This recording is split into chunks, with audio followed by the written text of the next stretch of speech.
Cortezinho.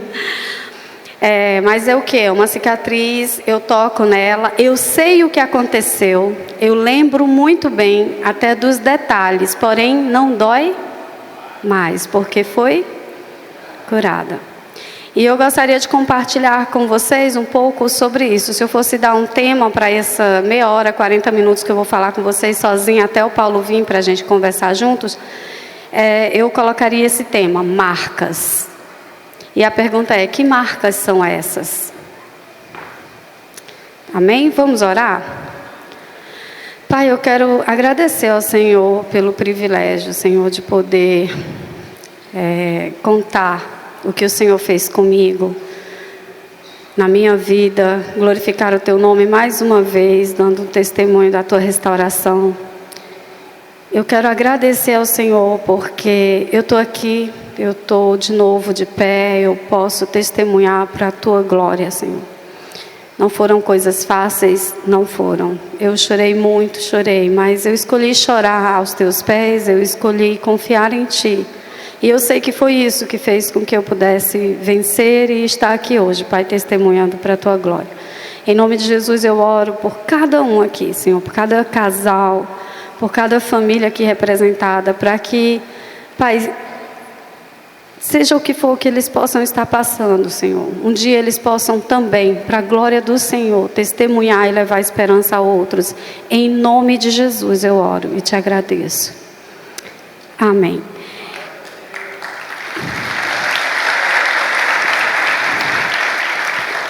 Eu queria ler com vocês alguns versículos do Salmo 71. A partir do versículo 5, na versão aqui da Bíblia Peregrino, está escrito assim, ó. Porque Tu, meu Senhor, foste minha esperança e minha confiança desde a minha juventude. Logo ao nascer eu me apoiava em Ti. Tu me tiraste do ventre materno. Para Ti meu louvor continua. Muitos me olhavam como um prodígio, porque Tu és o meu forte refúgio. Minha boca está cheia de Teu louvor e de Teu elogio o dia todo. Gente, eu contei para vocês agora há pouco, na hora das perguntas, como se deu a concepção, né? A minha concepção, quando meus pais me conceberam. Infelizmente, eu fazia parte de uma família disfuncional. Meus pais não eram cristãos e meu pai tinha essas questões relacionadas à compulsão sexual. Minha mãe, uma pessoa muito simples. Enfim, minha mãe também tem uma história. Quando vocês estão me ouvindo bem? Pediram para eu aproximar melhor. Todos me ouvem bem? Ótimo, vou tentar falar assim para que todos possam me ouvir. E eu acredito que muito do que eu vou contar aqui, muitos de vocês vão se identificar. Eu fui concebida dentro de uma aliança de casamento. Isso já é algo muito bom. Porque quando uma criança é gerada fora de uma aliança de casamento, e eu sei que aconteceu com muitos aqui, por exemplo, o meu esposo. Quando os pais dele o conceberam, eles não eram casados. Eles vieram a se aliançar depois. Mas quando acontece de sermos concebidos fora de uma aliança de casamento, vem sobre nós um jugo chamado bastardia. E traz algumas consequências, especialmente quando o pai não reconhece a paternidade daquele filho, quando aquela mãe sofreu várias pressões e desejou abortar. Então, muitas vezes esse bebê ele vai experimentar, muitas vezes você pode ter experimentado desses sentimentos de rejeição dentro do ventre materno ainda. Rejeição por parte do pai, rejeição por parte às vezes da própria mãe, ou da família ali ao redor, porque era uma gravidez indesejada. Muitos aqui podem testemunhar que talvez sejam sobreviventes de tentativas de aborto, né? Mas o que eu posso dizer é que, como está escrito aqui, logo ao nascer tu me apoiava em Ti, Tu me tiraste do ventre materno. Minha mãe conta que eu demorei 16 dias para nascer. Eles moravam no interior, uma região bem do interior do Ceará, que não tinha uma estrutura hospitalar. E o médico falou, olha, o parto da senhora vai ser complicado. É melhor a senhora ir para Picos, no Piauí, que era uma cidade, a cidade mais próxima que tinha uma estrutura hospitalar, e eu fui nascer lá. Meu pai levou a minha mãe, deixou ela lá e voltou para a localidade onde eles moravam, porque meu pai tinha um comércio e eu demorei a nascer. E minha mãe conta que foram 16 dias de muita dificuldade, sempre sentia as contrações na mesma hora, por volta de 1 da tarde eu não nascia. E quantos já ouviram falar aqui na EIFOL, que é a Escola Integrada de Formação de Libertadores da Jocum? Quando eu fiz essa escola com o Paulo e fui ministrada, me perguntaram se eu sabia as circunstâncias do meu nascimento, como se deu, e me veio uma forte dor de cabeça, e eu fiquei com muita dor de cabeça, e eles pararam a minha ministração e disseram: nós queremos que você investigue sobre isso. E aí eu perguntei à minha mãe, e ela me contou toda essa história. E eu peço para vocês também, muitas vezes, algumas coisas, sentimentos, algumas situações na nossa vida, circunstâncias atuais, são reflexo de coisas que você nem sabe, mas que você pode fazer uma investigação, né? De repente conversar com os seus pais, saber como que aconteceu. E aí, você poder em Deus curar, restaurar essas situações. O fato é que, mesmo no ventre da minha mãe, eu já sabia que eu não era bem-vinda. Por isso a grande dificuldade, né? Por isso que eu não queria nascer, como se eu não quisesse nascer. Foi uma revelação que o Senhor trouxe para mim, porque o meu pai desejava muito que eu fosse um menino. Ele queria muito ser pai de um garoto, de um menino, e eu era a segunda gravidez deles, e eu era uma menina. E ao chegar em casa, eu contei agora há pouco, né, ainda teve aquela situação toda. E meu pai queria tanto ser pai de menino, que minha mãe não podia ter filhos. O vascular dela, o médico vascular, angiologista que fala, não recomendava que ela tivesse gravidezes, né? Mas o meu pai insistia para que ele pudesse ser pai de menino. Graças a Deus, o quinto foi homem. É homem. E ele não desistiu, ele disse: vai ter mais um. E foi outro menino, nós somos 6 lá em casa. Então ele realizou o desejo dele de ser pai de menino, mas a muito custo, sacrificou a minha mãe, né, e tudo mais, mas mesmo assim ela sobreviveu a todas essas gravidezes, ela está bem. Minha mãe hoje tem 70 e poucos anos, é uma mulher de oração, uma mulher de Deus. Mas o que eu quero dizer, gente, para os recém-casados que ainda não têm filhos, não gerem expectativas sobre a sexualidade, o sexo do seu bebê, dos seus filhos. Quem determina isso é Deus. E a vontade de Deus é santa, perfeita e agradável. E desde que o seu bebê estiver no ventre, diga a ele que ele é muito bem-vindo e ele é amado. Porque antes de ser um projeto seu e do seu cônjuge, ele é um projeto de Deus. Antes de ser seu filho, ele é filho de Deus. Amém? E aí, eu posso dizer que foi o Senhor já me guardando desde o ventre da minha mãe, trazendo esperança sobre a minha vida. E já contei para vocês as circunstâncias em que aconteceram na minha pequena infância com relação ao abuso. Aos 15 anos eu tive uma experiência, né? Aos 10 anos eu tive a conversão, conheci Jesus, comecei a ler a Bíblia. Eu sempre gostei muito de estudar as Escrituras Sagradas, de ler a Bíblia. Gente, isso é muito importante. Há estudos que mostram que, infelizmente, menos de 5% dos cristãos realmente têm um relacionamento profundo com as Escrituras Sagradas. Profundo com as Escrituras Sagradas. Então, a minha pergunta é: você tem um relacionamento profundo com as Escrituras Sagradas? Com as Escrituras Sagradas, as palavras do teu Pai para você? Muitas vezes a gente vive de carência emocional, de colapso em colapso, porque a gente não tem intimidade com as Escrituras Sagradas. Porque a gente não faz aquilo que Jesus falou. Quando você for orar ao teu Pai, vai para o teu lugar secreto, teu quarto, Ele que te vê em secreto. Então, assim, é muito importante você ter uma relação com Deus, um relacionamento vivo com as Escrituras Sagradas. E isso me ajudou a passar por todas as coisas pelas quais eu passei, ainda que com muita dificuldade, mas eu consegui vitória. Porque no momento da dificuldade, Deus te fará lembrar aquilo que Ele já te falou lá atrás. Certo? E aos 15 anos eu tive uma experiência com o Espírito Santo e um chamado missionário. Eu entendi que Deus tinha um chamado missionário para a minha vida. Nessa época eu passei na Escola Técnica Federal, me formei em informática, me tornei programadora. Com 19 anos estava empregada, já viajando pelo Brasil.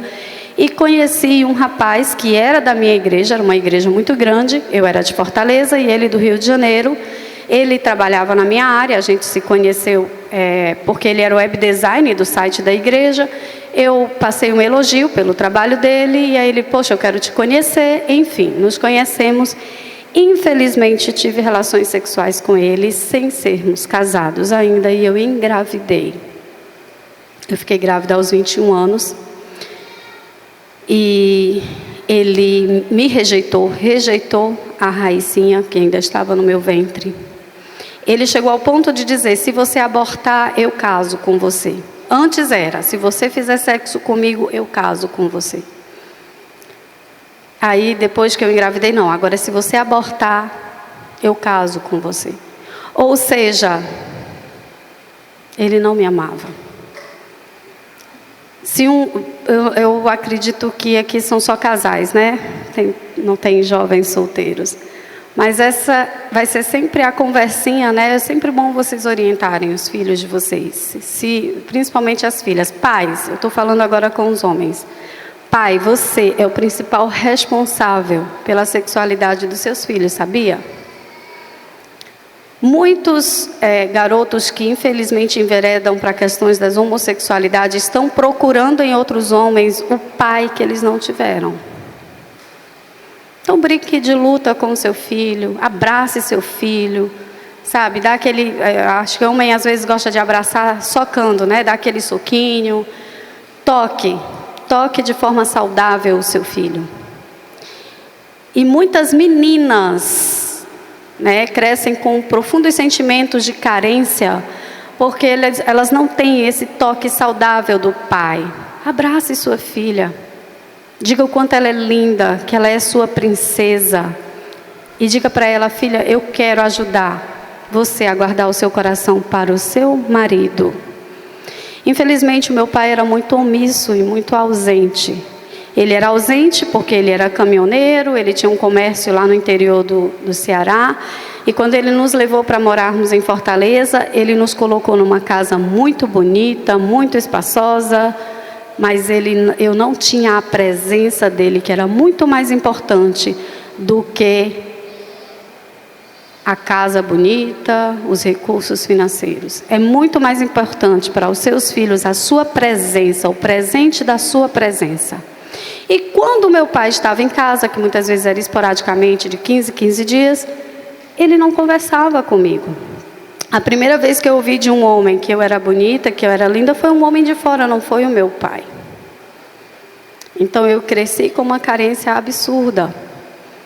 Eu me tornei vulnerável. E o fato é que eu fui abandonada grávida, aos 21 anos. Eu já trabalhava, ganhava bem. Minha mãe, infelizmente, me expulsou de casa, mesmo sendo uma mulher crente. Muitas vezes, gente, a gente vê uma menina que você viu crescer ali na igreja, uma menina tudo certinho, de repente grávida. E a gente tende a julgar, né? Você não sabe o que aquela menina passou.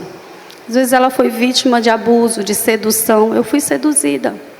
Eu não estou dizendo que a culpa foi só daquele rapaz. Eu tive culpa, eu tive responsabilidade. E ele foi mais irresponsável porque ele não quis assumir a responsabilidade depois que eu fiquei grávida. Mas eu disse, eu não vou tirar o bebê. Eu vou assumir a responsabilidade. Eu vou criar, vou ter esse bebê sozinha. Passei por muita humilhação, minha mãe me expulsou de casa, não queria contar para o meu pai. E aí meu pai ficou sabendo que eu ia morar, que eu estava procurando outro lugar para morar, e foi perguntar à minha mãe por que ela está fazendo isso, porque ela vai embora, e minha mãe teve que contar. Você sabia que ela está grávida? Aí meu pai ficou perturbado, nunca conversou comigo, nunca deu R$400 para minha mãe, ainda me lembro, isso foi no ano de 1999, e disse que ia viajar, como sempre, e quando voltasse queria aquela situação resolvida. Ou seja, ele queria que eu abortasse. E quando ele voltou, ele perguntou, e aí, ela resolveu o problema? E minha mãe disse, não. Ela já fez, foi começar a comprar o enxoval do bebê. Eu peguei os R$400 e comprei as primeiras roupinhas da minha filha. Mas o fato é que meu pai, que não era cristão na época, olhou para minha mãe e disse, ela não vai embora. Já que ela não quer tirar esse bebê, nós vamos ajudá-la a cuidar dele. E se for o caso, nós vamos criar como se fosse nosso. Então, muitas vezes, pessoas que não são cristãs têm essa sensibilidade maior do que nós cristãos, que às vezes a gente, se enche de justiça própria, a gente se coloca como juiz, ao invés de usar o padrão de justiça de Deus, que é graça e misericórdia. Não é verdade? Raicinha nasceu no ano 2000, muito linda, muito saudável. Foi muito bem-vinda, depois meus irmãos, eu era a segunda filha, eu sou a segunda filha, então eram todos os outros abaixo de mim adolescentes, e foi aquela festa, de repente uma bebezinha dentro de casa. E quando ela tinha 2 anos, eu fui a Belém a trabalho e conheci aquele moço lá. E ele começou a me cortejar e disse que queria conversar comigo. E de novo, carência, vulnerabilidade. Vamos conversar. Mas eu já tinha conhecimento da palavra. E eu sabia que eu precisava ser honesta com ele. E na nossa primeira conversa eu contei tudo. Eu acho que eu até falei do abuso na minha infância, eu falei para ele. Eu desnudei a minha alma. Isso é verdadeira intimidade. É quando você se permite ser vulnerável, quando você é honesto, é sincero, quando você não tem medo de rejeição. Quando a gente se esconde, quando a gente finge ser o que a gente não é porque a gente está com medo de ser rejeitado. E infelizmente o Paulo se fez passar por um garoto bom e tudo mais. E ele não me contou as questões dele, a dificuldade que ele tinha com pornografia, inclusive que ele tinha uma namorada. Ou seja, ele estava dando em cima de mim, sendo que ele tinha uma namorada. Aí foi quando eu disse assim, ele falou alguma coisa, então, acabou me contando que tinha essa namorada. Eu falei assim, cara, como é que tu fala em namorar comigo se tu tem uma namorada? Ele disse, não, é porque se você disser que sim, eu termino com ela hoje mesmo. Eu disse, vai resolver tua vida com essa garota, depois a gente conversa. Aí ele terminou com a garota. Na mesma noite que ele terminou, ele me ligou. Eu queria ir para aí, porque foi uma conversa difícil, não sei o que. Eu disse, rapaz, vá dormir. Eu acho que eu mandei para ele aquele versículo que diz, entrega o teu caminho ao Senhor, confia nele e ele vai fazer. Eu tentei fazer certinho, gente. Mas aí, infelizmente, no outro dia, comecei a namorar com aquele rapaz. Comecei a namorar errado, O meu povo perece por falta de conhecimento. Eu quero valorizar a igreja por promover esse seminário, valorizar os líderes, porque muitas vezes as igrejas de hoje não querem falar sobre isso na igreja. É um mito ainda falar sobre sexo na igreja. E aí quem é que está discipulando os nossos jovens? O mundo, a pornografia. Está tudo errado lá fora. O fato é que, infelizmente, um mês depois a gente acabou se relacionando sexualmente e eu fiquei louca, com medo. Você já pensou se eu fico grávida de novo? Esse cara me abandona igual o outro fez. Pedi demissão, fui-me embora. E graças a Deus, ele não desistiu de mim, porque eu creio que foi plano de Deus. Deus queria restaurar o Paulo. E a mim também. Porque eu ainda precisava de muita restauração. E mal sabia eu, lembra que eu tive o chamado missionário com 15 anos? E eu já estava ali com 24, e eu ainda não estava cumprindo o meu chamado. O fato é que nós nos casamos, a Raíssa tinha 4 anos, ele assumiu a paternidade da Raíssa e ele se tornou o meu herói, o meu Boaz. Né? Lembram de Ruth? Pois é, o Paulo era o meu Boaz, o meu herói. Eu tinha uma profunda gratidão a ele. Porém, 8 anos depois de casados, uma bela noite, eu insistia muito com ele: amor, vamos evangelizar comigo. Sabe, está escrito lá em João 15, não foste vós que escolhestes a mim, eu vos escolhi a vós, para que vocês vão e dê frutos que permaneçam. Deus não nos chamou para a gente ficar sentado em banco de igreja, Deus nos chamou para darmos frutos. E ele dizia: não, eu não posso, não, eu não sou digno. Aí eu disse: por que você não é digno? E eu comecei a insistir. E isso Deus trabalhando com ele, já fazia uns 3 meses que o pastor haja pregar. O pastor pregava Provérbios 28, 13, se eu não me engano. Aquele que encobre as suas transgressões jamais prosperará, mas aquele que as confessa e deixa alcança misericórdia. E aí ele disse: olha, eu preciso te confessar algumas coisas. E foi quando ele começou, finalmente, depois de 10 anos, a desnudar a alma dele para mim. Foi ali que finalmente nós começamos a construir a verdadeira intimidade conjugal. Gênesis 2:25 vai dizer: o homem e a sua mulher viviam nus e não sentiam vergonha. A nudez de Gênesis 2:25 não é só uma questão do corpo, Adão e Eva estavam pelados, não. É uma questão de alma, de coração. Eva via o homem interior de Adão, Adão via a mulher interior de Eva. Olha para o teu amor aí, olha para o amor da sua vida. E aí? Ele consegue ver a mulher interior em você? Ela consegue ver o homem interior em você?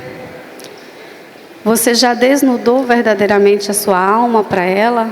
Ou com medo de ser rejeitado, rejeitada, tem algumas coisas que você ainda não conversou com ela? Lembram que eu falei das consequências de pessoas que sofrem abuso sexual na infância? Lembram? Às vezes, algumas situações que vocês estão enfrentando, e é por causa daquela situação que aconteceu com você quando você era criança, e você ainda nem contou para o seu cônjuge.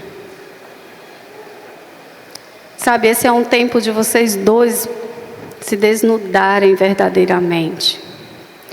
E o Paulo começou a se desnudar para mim. Então, eu não sou digno porque eu já te traí.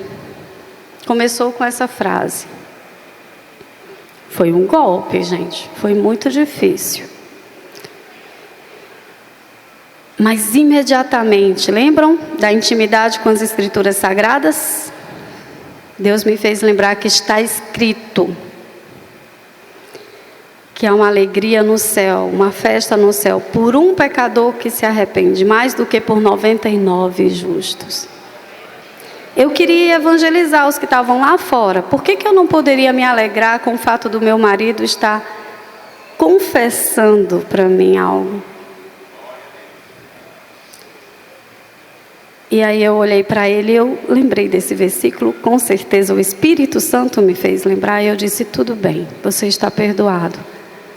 Porque há mais alegria no céu por um pecador que se arrepende do que por 99 justos. Mas eu não dormi naquela noite. Eu chorei, eu fiquei muito triste, fiquei muito decepcionada. E no outro dia acordei cedinho, vesti minha roupinha de obreira e fui evangelizar, porque o meu pastor tinha dado a missão de eu encher um ônibus lá do meu bairro para levar para um evento missionário que ia ter. E eu fiquei muito feliz, porque o meu marido, pela primeira vez, se levantou também e disse: eu vou com você. E ele foi evangelizar comigo e viu pessoas se convertendo e se alegrou. E aí nós fomos para uma reunião de obreiros à noite. Era um sábado, 7 de abril do ano 2012. E o pastor pregou em 2 Coríntios 1. Mas sabe quando você abre a sua Bíblia e o pastor está pregando um texto, mas é um outro que está ali do lado, que salta? Porque Deus quer falar com você, especificamente para você. E eu perguntava: Senhor, ele me traiu, o que eu devo fazer com isso? E olha o que Deus me falou naquela noite. 2 Coríntios 2.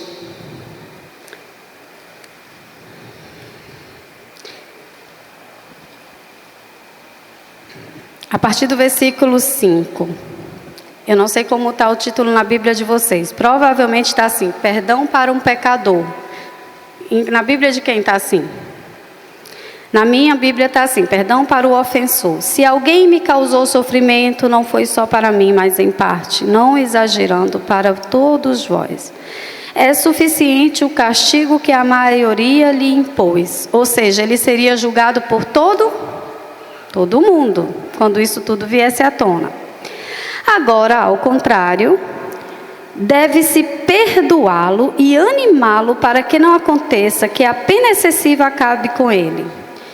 Na versão que eu li na época era assim: você deve perdoá-lo e consolá-lo para que ele não caia em excessiva tristeza. Aí eu fiquei brava com Deus. Eu disse: Senhor, quem foi traída fui eu. Quem precisa de consolo sou eu. Aí eu que devo perdoá-lo, consolá-lo. Aí olha o versículo seguinte: por isso vos exorto a garantir-lhes vosso amor. Ao vos escrever, queria pôr-vos à prova, para ver se obedecieis em tudo. Essa versão é muito complicada, amor. Cadê minha Bíblia? Gente, eu não sei, eu deixei no carro a minha Bíblia. O carro de um pastor que veio me deixar aqui com meu filho. Mas a minha versão, que é a NVI, está escrito assim: como prova de obediência. Isso eu vos escrevo e lhe peço como prova de obediência. Aí eu respirei fundo, eu disse: ok, Senhor, perdoo por obediência. E aí durante aquela semana a gente começou a conversar bastante sobre isso. E ele começou a me contar detalhes, que ele me traiu no namoro, no noivado, no casamento, que ele se envolveu com mulheres casadas e que ele engravidou uma mulher casada. Pega meu celular, que eu tenho mais facilidade de manusear. Casado comigo, ele engravidou uma mulher casada que eu achava que era minha amiga. Então, era um casal de amigos, nós convivíamos com eles, nós fomos passear no parque várias vezes, eles com a filhinha deles, que eles tinham só uma filha, e nós com os nossos filhos. E um belo dia o Paulo chega em casa muito perturbado, ela era funcionária dele, e ele muito perturbado. Eu disse: amor, o que foi, o que aconteceu? Ah, fulana está grávida. Eu: glória a Deus. Mal sabia que ela estava grávida do meu marido, né? Ah, mas então ela não quer ter o bebê e não sei o que. Eu disse: me dá o telefone que eu vou ligar agora. Eu liguei para ela, eu disse: menina, filhos são herança do Senhor, alegre-se, você está grávida. E aí, eis que o bebê nasceu e eu: bora visitar. Bora visitar. Não vamos visitar não sei o que. Vamos visitar o bebê. E eu boto no colo: meu Deus, como ela se parece com você, Paulo. E ele se levanta: vamos embora, vamos embora. Fomos embora. E ele rapidinho conseguiu uma transferência. Nos mudamos do norte do país para o sul. Adianta fugir da situação, gente? E na época, ela chegou para ele e disse: olha, eu vou trazer à tona toda a situação, porque eu estou grávida. Se meu marido descobrir que não é dele, não sei o que. O Paulo: não, você vai ter que convencer ele de que é dele. Porque se você contar alguma coisa, eu vou fazer tudo para ficar com a Railca, eu não vou ficar com você. Conclusão, ela decidiu também esconder, né? Mas eis que quando ele me conta que teve um caso com ela, eu olhei para ele e falei assim, então a menininha mais nova, né, é sua filha? E ele, sim. E o nosso amigo, né, não sabe de nada, como eu também não sabia, ele não sabe. Disse, meu filho, isso aí está tudo errado, a gente vai ter que fazer caminho de volta. A gente vai ter que resolver isso daí. Pode ser feito de qualquer jeito, gente? Nós corríamos o risco de destruir uma. Corria o risco até desse homem matar aquela. E ele não entendia muitas vezes meu sentimento, a minha dificuldade. Até que um dia eu disse assim, criatura, entenda. Se eu chegasse para você e dissesse, Thales não é seu filho, como você ia se sentir? Porque tem isso também. Às vezes, você tem algo a confessar e você finalmente tem coragem, vai lá e conta. Mas você não se compadece do teu cônjuge que está lutando para perdoar você. Porque você não se coloca no lugar dele. Então era um trabalhar de Deus no meu coração, mas também um trabalhar de Deus no coração dele. Porque Deus quer restaurar não só aquele que ofendeu, mas também o que foi ofendido. E eu já vinha de uma sequência, meu pai, meu namorado da juventude, agora o meu marido. Ele costuma dizer que ele conseguiu a proeza de fazer tudo o que os outros tinham feito. Por quê? Ele era omisso e ausente em casa, muito voltado para o trabalho, ou seja, exatamente como o meu pai. 2, ele engravidou uma mulher e abandonou ela grávida. Detalhe, casado comigo fez isso. Ele agiu exatamente como aquele rapaz, ou pior do que o rapaz. 3, eu fui abusada na infância. E a concupiscência dele, as questões dele com a compulsão sexual, o fez quase abusar da minha Raíssa quando ela tinha só 8 anos. Da nossa Raíssa, já que ele assumiu a paternidade dela. E tudo aquilo era muito difícil para eu lidar. E no começo, enquanto eu lutava para finalmente conseguir perdoar de coração, porque o perdão não é só uma coisa que você fala da boca para fora, mas precisa ser de coração. E começa com a decisão de perdoar. Depois vem com o verbalizar, eu perdoo você. E com repetir isso todas as vezes que você lembrar. Nós devemos perdoar até 70 vezes 7. Ou seja, toda vez que você lembrar, eu perdoo, em nome de Jesus, ele está perdoado. Eu perdoo. Até que aquilo cicatriza, você vai lembrar e não vai mais doer. Eu já consigo contar fazendo piada. Resumindo, nós oramos 1 ano para que nós pudéssemos, de uma forma sábia, sob a direção de Deus, abordar o casal, contar para ela que eu já sabia de tudo e dizer para ela que o marido dela precisava saber, que era mais fácil ele saber por ela do que pela gente, que nós íamos orar por ela para que Deus desse graça, para que ela pudesse contar. E para a glória de Deus, eles permanecem casados, já tiveram mais um filhinho, porque nós fizemos tudo sob direção de Deus, oração, não fizemos de qualquer jeito. Porque quando a gente quer agir, e eu li esses dias, eu li hoje de madrugada no voo, em Isaías, né? Aquele versículo que vai dizer que a nossa justiça é como trapo de imundície. Quando a gente quer agir com a nossa própria justiça, a gente faz bobagem. Ao invés da gente curar e restaurar, a gente machuca mais. E esse não é o objetivo de Deus. Deus, ele quer curar, restaurar. Amém? E aquele rapaz que nem crente era, pense no Abimeleque, no faraó, pregando para Abraão e para o Isaac. Vocês lembram lá? Quando o faraó pregou para Abraão e o Abimeleque para Isaac, quando eles mentiram, não contando que as esposas, as suas mulheres eram suas esposas, mentindo que elas eram suas irmãs. Para vocês verem como o adultério é algo muito grave. Até os ímpios sabem disso. E aquele homem ímpio falou para o meu marido: cara, eu nem crente sou e nunca traí minha esposa. E tu que se diz crente faz um negócio desses? Difícil, né? Mas muitas vezes, precisamos ouvir esse tipo de sermão de pessoas que nem crentes são. Porque quando a gente age dessa forma, a gente está envergonhando o Evangelho.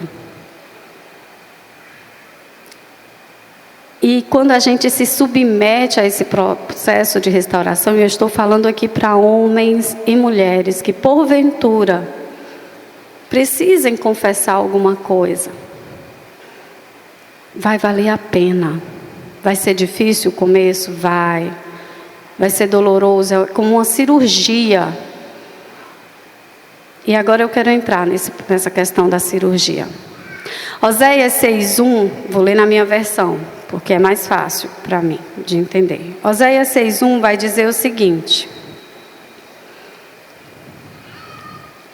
o profeta Oséias, eu não sei quantos sabem o contexto, mas ele era um profeta que Deus disse para ele escolher dentre prostitutas uma esposa. Quantos sabiam disso? E ali era uma alegoria. Deus estava comparando o relacionamento dele com o seu povo, com Israel e Judá. Israel representavam as 10 tribos do norte, né? E Judá as 2 tribos do sul, o reino do norte e o reino do sul. Judá e Benjamim, o reino do sul, que seria Judá, e Israel, as outras 10 tribos. Deus é tão interessante, gente, que a Bíblia vai falar de Gênesis a Apocalipse de casamento. Olha que interessante. Olha como o casamento é algo precioso para Deus. Gênesis 2, quando Deus entrega Eva para Adão, Deus estabelece os princípios e as leis do casamento, não é? Deixa teu pai e tua mãe, une-se à tua mulher, e os 2 se tornarão uma só carne. E eles estavam nus e não sentiam vergonha. São 4 leis, é uma outra pregação. E aí você vê o Antigo Testamento, constantemente Deus comparando o seu relacionamento com o seu povo como se fossem as suas esposas. E muitas vezes esposas infiéis. Deus confrontando o povo a questão da idolatria, não é verdade? E aí chega no Novo Testamento, eis que Jesus é o noivo, a igreja é a noiva. E como é que vai terminar a história? Num casamento, as bodas do Cordeiro. E o apóstolo Paulo vai falar lá em Efésios 5, eis aqui um grande mistério, quando ele está falando sobre casamento. Tarefa para vocês em casa, medite com o amor da sua vida. Estão anotando aí? Em Efésios 5, do 22 ao 33. Tá bom? E aí,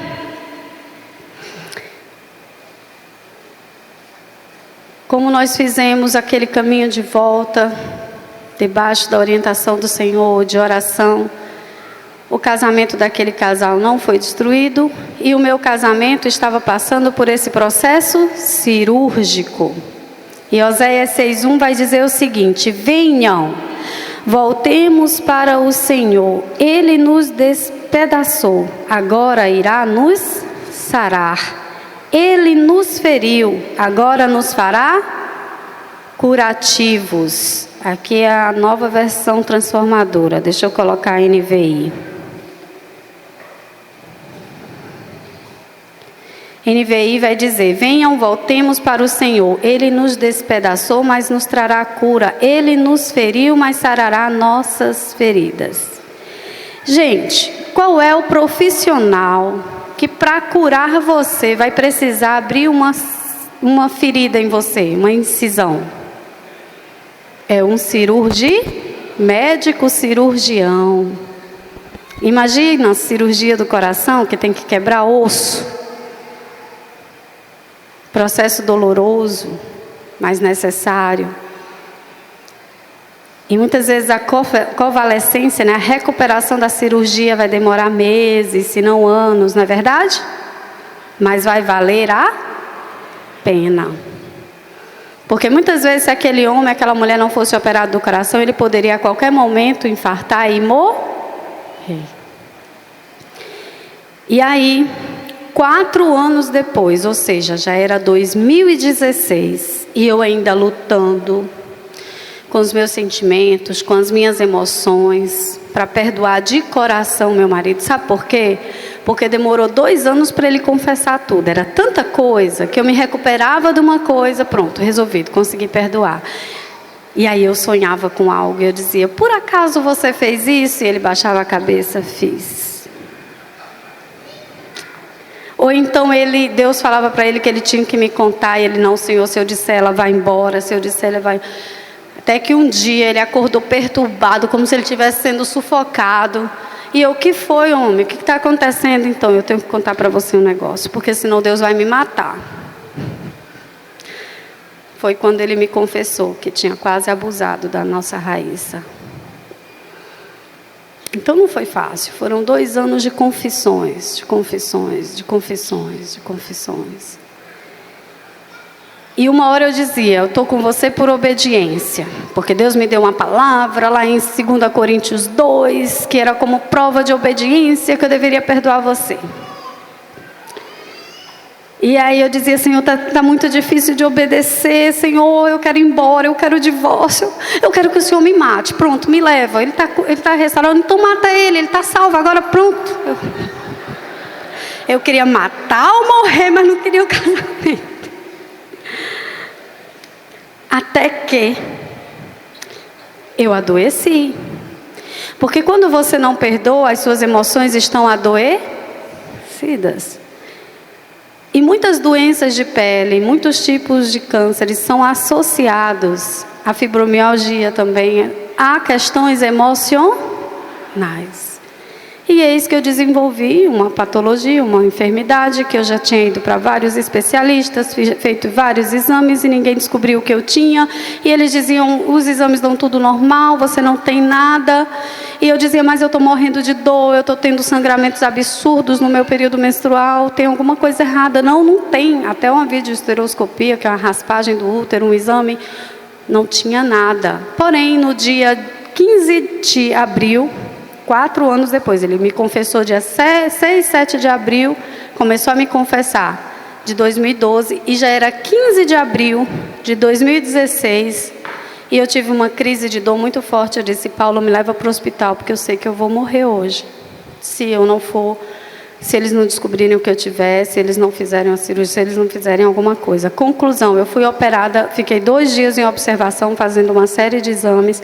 No domingo à tarde eu fiz uma tomografia e viram que meu abdômen estava tomado de pus e achavam que era o apêndice e me levaram para a clínica cirúrgica de emergência. Fui operada no domingo à noite, mas quando eles abriram, tinha sido o meu ovário esquerdo, que estourou.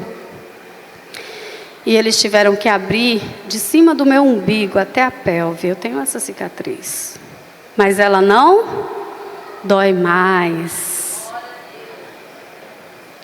E eles tiveram que lavar os meus órgãos. Tiraram o apêndice por precaução, porque poderia infeccionar.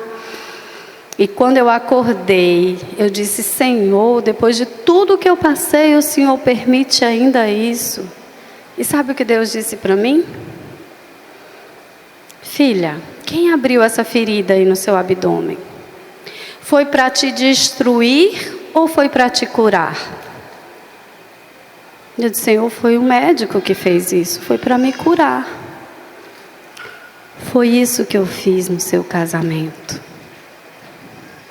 Quando o seu marido vai para você e confessa tudo que ele fez, não era para destruir vocês, era para restaurar, para tirar tudo que estava escondido, infeccionando, destruindo o casamento de vocês, para que eu possa fazer uma coisa nova, para que eu possa curar, restaurar, renovar. E naquela madrugada, Eu disse, tá bom, Senhor, eu me rendo, eu perdoo de coração meu marido. E quando Paulo chegou de manhã, final da manhã, para me visitar, eu pude dizer, eu entendi o mistério e eu perdoo você de coração. E eu quero apreciar você pela coragem que você teve de contar tudo voluntariamente e me pedir perdão.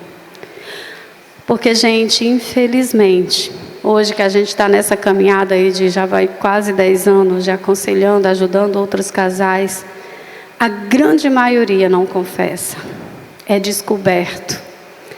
E ainda não tem coragem de admitir e pedir perdão.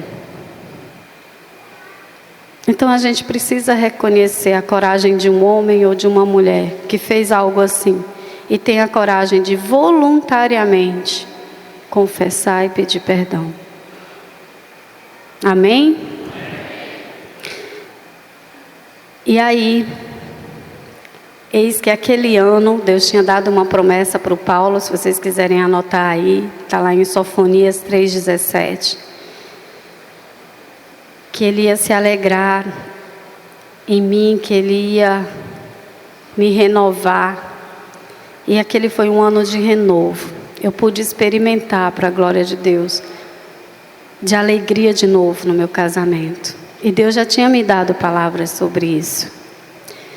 Mas antes eu queria comentar que foi uma coisa que eu ia falar e eu acabei esquecendo. Que antes eu falava que estava com ele por obediência. E depois o meu discurso foi, eu estou com você por causa dos nossos filhos.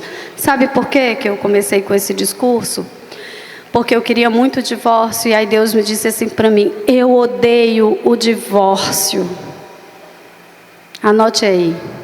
Malaquias 2,16. Malaquias capítulo 2,16. Eu odeio o divórcio. E o homem que se cobre de violência, diz o Senhor dos Exércitos. Só que no versículo 15, ele diz um motivo pelo qual ele odeia o divórcio. Ele diz lá entre linhas, porque eu desejava uma descendência consagrada. Gente, quando a gente se divorcia, a gente está consagrando os nossos filhos a outro que não é o Senhor. Os filhos do divórcio. Vocês estão aqui, quem for filho de pais divorciados, sabe dizer como é difícil. Como é traumático, não é verdade? E muitas vezes essas moças, esses rapazes nunca se recuperam. Porque a principal função do casamento dos pais é refletir o caráter de Deus, de fidelidade, de honra, de nunca abandonar. Eu fiz uma cirurgia, quando eu morei aqui em São Luís, nós moramos em São Luís 2020 e 2021. E eu precisei tirar o útero. Fiz uma esterectomia total e tiveram que mexer no meu intestino também. E eu precisei fazer fisioterapia pélvica. E a minha fisioterapeuta, um dia conversando comigo, ela me disse, os meus pais se divorciaram quando eu era criança. E o meu pai formou uma nova família, lá em Recife. E minha mãe formou uma nova família aqui em São Luís. E eu vivia para lá e para cá. Eu não me sentia que pertencia nem à nova família da minha mãe, nem à nova família do meu pai. Eu me sentia solta. O senso de pertencimento, de segurança, é afetado. Muitos desses jovens, dessas crianças, desses jovens, até quando os pais se divorciam e a gente é adulto, tem eu falo sobre isso com mais detalhes, acho que é no capítulo 5 do meu livro. O divórcio seria a solução? Gente, o divórcio não deve ser considerado nenhuma opção. Infelizmente, o índice de divórcio no meio cristão é exatamente o mesmo do índice de divórcio dos não cristãos. Isso está certo, gente?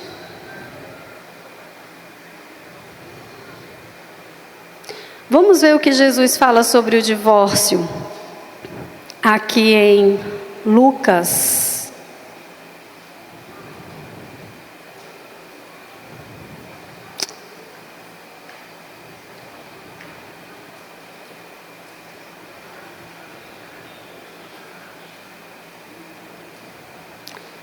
Eu acho que é Lucas 14. Não, Lucas 16, 18. Deixa eu ver se é Lucas 16, 18. Quem se divorciar de sua mulher e se casar com outra mulher estará cometendo. E o homem que se casar com uma mulher divorciada estará cometendo.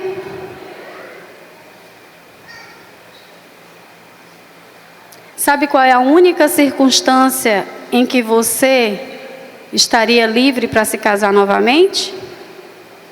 Se você ficar viúvo. O apóstolo Paulo vai falar sobre isso, acho que é em Romanos 5, ou é Romanos 7, que é uma lei espiritual. O divórcio não te dá, vamos dizer assim, liberdade para se casar novamente, porque você está conectado à sua primeira esposa, ao seu primeiro marido, até que a morte os separe. O fato é que quando Deus me deu essa palavra lá de Malaquias, eu disse para Deus, então agora eu estou com ele por obediência e por causa dos nossos filhos. Mas a partir daquela experiência naquele hospital eu pude dizer, eu estou com ele por causa do grande amor de Deus por mim e por ele. E hoje eu posso dizer que sou muito mais feliz no meu casamento do que antes da traição. E 1 ano depois dessa experiência que nós tivemos, que eu tive naquele hospital, eis que Deus, de uma forma maravilhosa e milagrosa, porque a gente não tinha dinheiro nenhum, não falava inglês, Deus mandou $3.000 para a gente de uma forma, se eu contar para vocês, vocês vão rir, dentro de uma lata de biscoito, literalmente. Deus nos deu a missão de liderarmos uma equipe de missionários, de conselheiros lá nos Estados Unidos. A gente não falava inglês, a gente não tinha dinheiro, a gente não tinha visto. Deus mandou $3.000 dentro dessa lata, nos mandou para os Estados Unidos. E aí nós tivemos a oportunidade de ir num local, uma praia que eu tinha visto num filme. E por que eu estou contando isso para vocês? Porque Deus é fiel para completar a boa obra que Ele começa. E era nosso aniversário de casamento, 3 de abril de 2017. Aniversário de 13 anos de casados. De 1 ano que eu tinha feito aquela cirurgia e que eu estava vivendo o renovo do Senhor no meu casamento. E eis que o Paulo me leva nessa praia, na Carolina do Norte. E ele não me contou, mas tinha pedido para Deus para encontrar uma pérola na praia, para me dar de presente de aniversário de casamento. E eu querendo bater foto naquele lugar lindo, maravilhoso, e meu marido olhando para o chão, viajando olhar para o chão. E eu, amor, vamos bater foto. Tá, e os bolsos cheios de concha, toda a concha bonitinha ele botava no bolso, e os calção já queria cair de tanto peso. Eu, amor, para que esse monte de concha vai pesar na mala? Então, eu vou te contar, eu estou procurando uma pérola, porque eu pedi para Deus e Ele vai me dar para eu te dar de aniversário de casamento. E eu comecei a rir da cara dele. Vai achar uma pérola na praia, parece que é doido. Fiz igual a Sara, né? Quando o anjo vai e diz que em 1 ano ela ia ter um bebê, né? Vou engravidar com 90 anos, tá ficando é doido. Mas sabe o que Deus fez? Eu encontrei a pérola no meio do monte de entulhos do mar. Deus transformou aquele meu castelinho de areia que eu tinha construído em cima de mentiras. Deus transformou em entulhos para fortificar o alicerce. Porque a casa construída sobre a rocha passa por tempestades, mas ela não cai. E Deus construiu um edifício vivo, está construindo em nós um edifício vivo, um casamento firme nele, na verdade. E, gente, a nossa pérola é bem branquinha. Branco representa o quê? Pureza. O que mais? Paz. Anota aí quem está anotando. Hebreus 13:4. Honrado entre todos seja o matrimônio, o leito conjugal conservado puro, porque Deus julgará os imorais e os adúlteros. Sabe o que Deus estava falando para mim?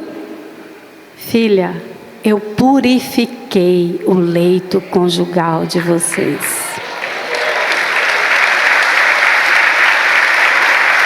Aleluia. Filha, eu estabeleci a paz no coração e no casamento de vocês. Se você fizer uma pesquisa rápida aí no Google, porque no dia eu fiz, eu olhei assim, será que isso é uma pérola mesmo? Aí eu, como é que testa pérolas? Aí fui para o Google, pérolas, como que você testa? Sabe qual foi a primeira informação que eu obtive? Pérolas são feridas cicatrizadas. Uma ostra que não foi ferida não produz pérola. Eu feri, eu atarei a ferida. Filha, a sua ferida está cicatrizada. E olha que cicatriz linda, né? Estava ali na foto. E, gente, a incrédula aqui, né, precisava de um atestado de uma bióloga, levou a pérola lá no Laboratório de Biologia Marinha da Universidade Federal do Ceará. E a doutora Helena Cascon, professora lá, bióloga, marinha, disse assim, isso aqui é uma pérola sim, e ela é linda. E sabe qual foi o animal que produziu a sua pérola? Um Eustrombus gigas, nome científico. E sabe qual é o nome popular desse animal? Concha rainha. Nós fomos feitos reis e sacerdotes para ministrarmos diante da presença de Deus. Ei, você é rei e sacerdote, você é rainha e sacerdotisa. Deus quer curar todas as suas feridas para que você possa ministrar diante da presença de Deus totalmente restaurado, curado. Para que você possa apresentar pérolas, testemunhos de restauração para a glória de Deus. E a nossa pérola é perfeitamente redonda. É muito comum as pérolas naturalmente assim encontradas e tudo, elas serem ovais, elas terem uma ou outra deformação. A nossa é perfeitamente redonda porque Deus faz obra perfeita em nós quando nós deixamos. Quando nós nos sujeitamos debaixo da poderosa mão de Deus. E Ele tem uma promessa. Sujeitem-se debaixo da minha poderosa mão de Deus e Ele os exaltará. Vai valer a pena, custe o que custar. Anota aí. Mateus 13:45. O reino de Deus é como um colecionador de pérolas que encontra uma pérola de grande valor. Vai lá, vende tudo o que ele tem para adquirir aquela pérola. Vale a pena você investir tudo o que Deus te pedir para restaurar o seu casamento, para restaurar a sua família. Amém? Paulo?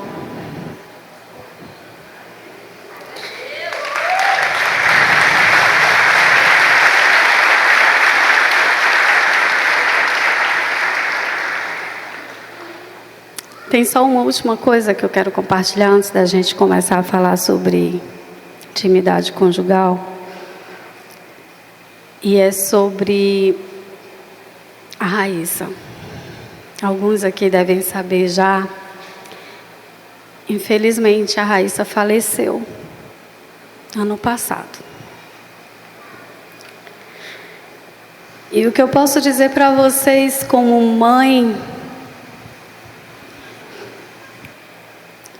é que o que eu passei na minha infância, na minha juventude, no meu casamento, a dor da traição nem se compara à dor de perder um filho. E eu realmente estou aqui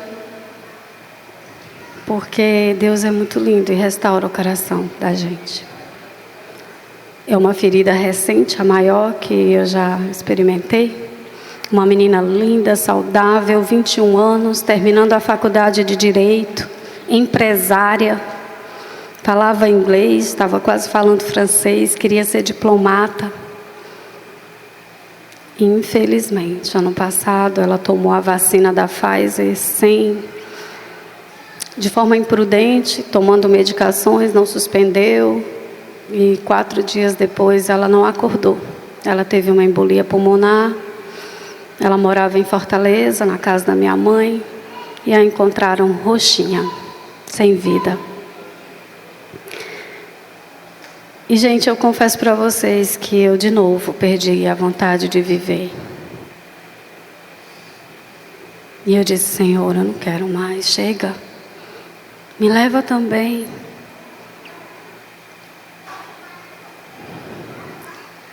E eu fiquei mal. Fiquei de cama, não queria mais ministrar, não queria mais. Nessa época, ela ficou sabendo, ela ainda estava viva, nós fomos convidados para trazermos o Pure Life Ministries, ajudarmos na implantação do Pure Life Ministries no Brasil. Estávamos nos organizando para irmos morar em Brasília, estávamos muito felizes com isso. E, gente, o inimigo vai tentar tudo para te impedir. E sabe o que Deus ministrou no meu coração nesse ano de luto? Filha, eu não te peço nada que eu não tenha lhe dado primeiro. Eu acolhi a Raíssa, eu não recolhi a Raíssa, eu acolhi, ela é minha. Antes de ser sua, ela é minha. E antes de te pedir tua filha, eu te dei o meu filho, que morreu, foi entregue por você, para que você, a Raíssa, o Paulo, o Thales, a Sofia e todos aqueles que creem em mim sejam salvos. Vocês lembram do que ele falou para Marta quando ele disse: Jesus, por que você não veio curar o meu irmão? E ele disse: quem crê em mim, ainda que morra, viverá. Você crê nisso, Marta? A minha filha vive porque Cristo vive.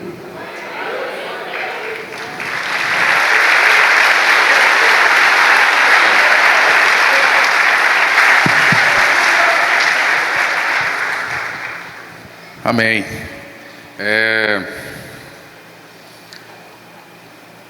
Desde que eu aceitei esse desafio de Deus de vir para um relacionamento mais íntimo, mais profundo, mais intenso, abrir mão da reputação, abrir mão de tudo, eu tive que entregar meu emprego.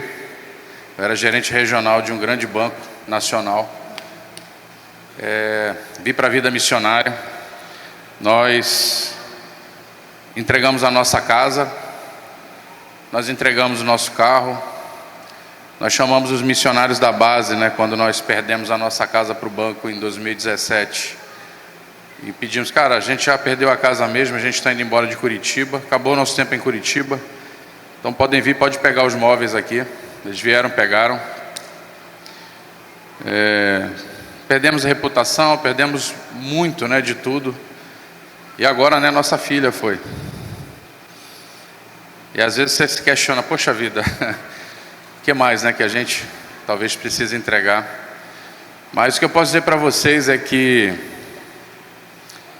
sabe, tudo que nós fizemos nos últimos 10 anos valeu muito a pena.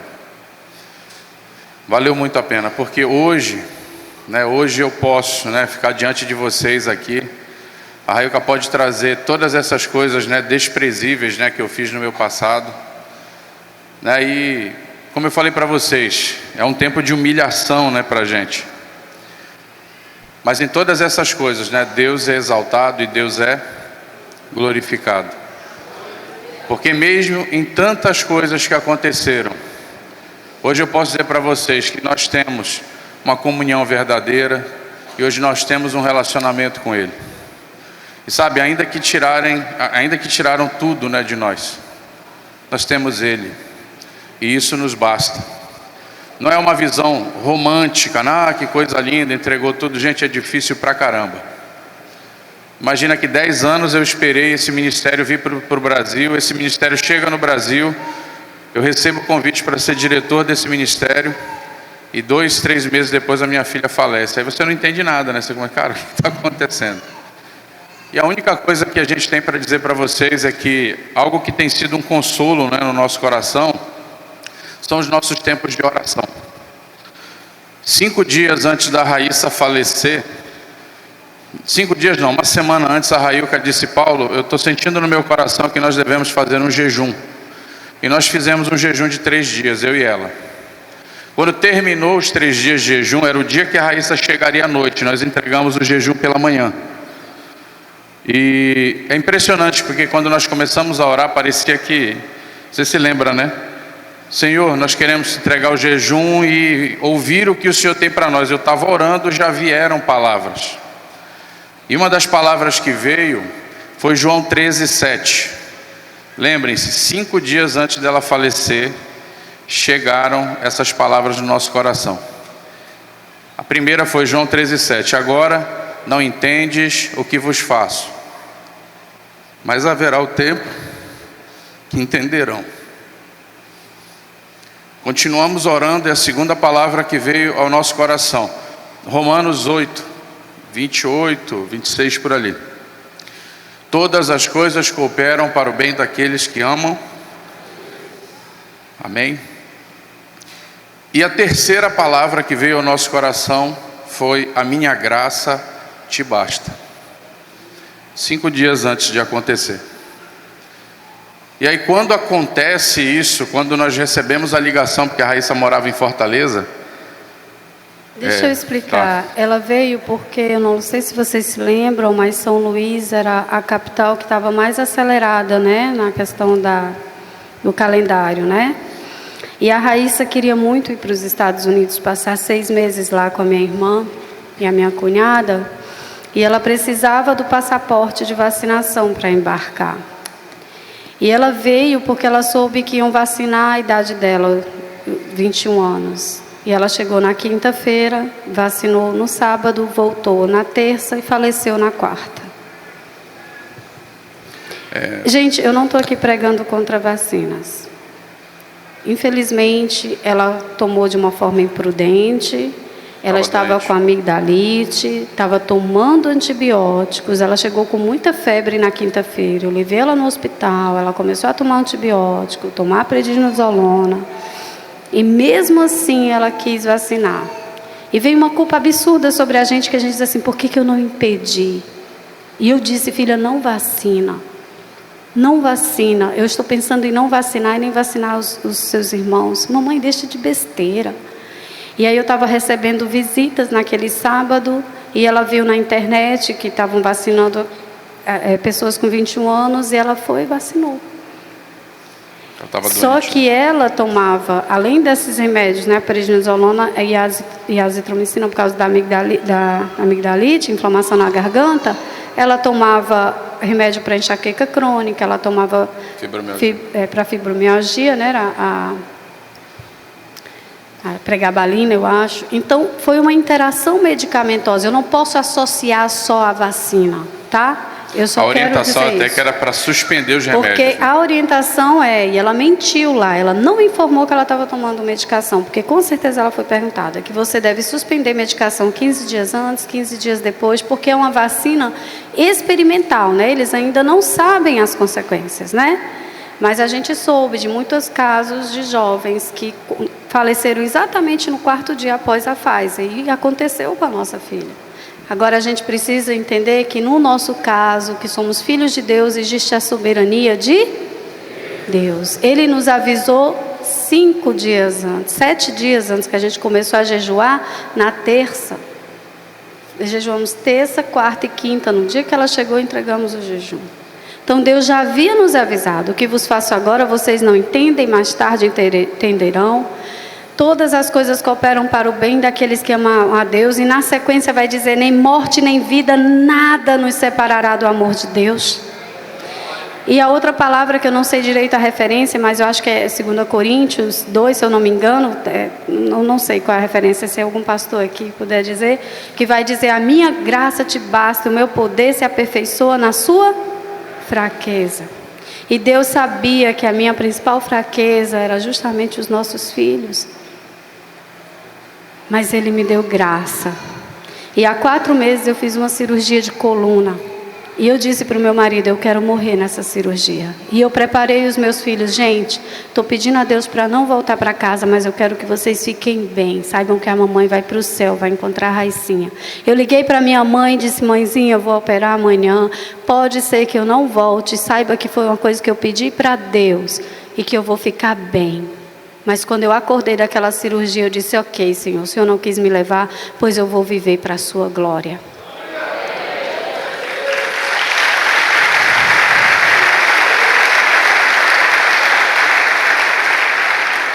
Então a gente está aqui, se você ainda está respirando, é porque Deus, você ainda não terminou o seu propósito.